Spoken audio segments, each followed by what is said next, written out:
First time ako napalakpakan ng media, walang bayad yun, ha?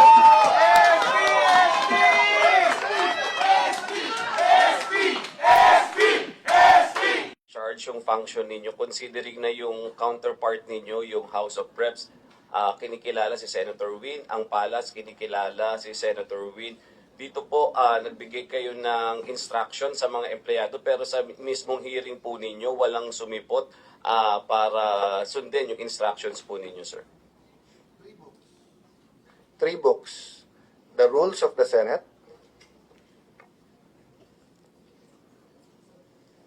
the Philippine Constitution, and mawalang galang sa mga hindi nating ka-religion na mga Christian, the Bible.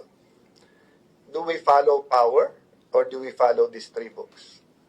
And yung pagsunod ng House of Representatives at saka ng Malacanang, obvious na play nila yon, di ba? So yung mga empleyado, give them time over the weekend pag-isipan, pero hindi madali sa kanila kasi livelihood nila at career nila at stake. At alam mo naman, Pilipino, we have a notion of utang na loob. So kung nagpasok sa kanila ay si Senator Coco, Senator Drilon, etc., lumalabas sa... Actually, sabi nila pagka si Alan Cayetano hindi unifier, di ba? Di totoo yun, ha? Kita mo, lahat sila, Marcos na rin, eh. Nagkaisa sila doon. Oh. Napagkaisa po sila doon. Yung kaliwa, yung mga dilaw, yung mga pink, yung mga dating aktivista, yung mga dito. Kampi-kampi na ngayon sila sa Malacanang. So, napagkaisa po sila. So, hindi totoo na hindi ako unifier. Thank you.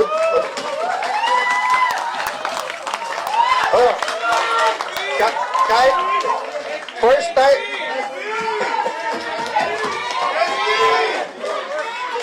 first time ako napalakpakan ng media, walang bayad yun, ha?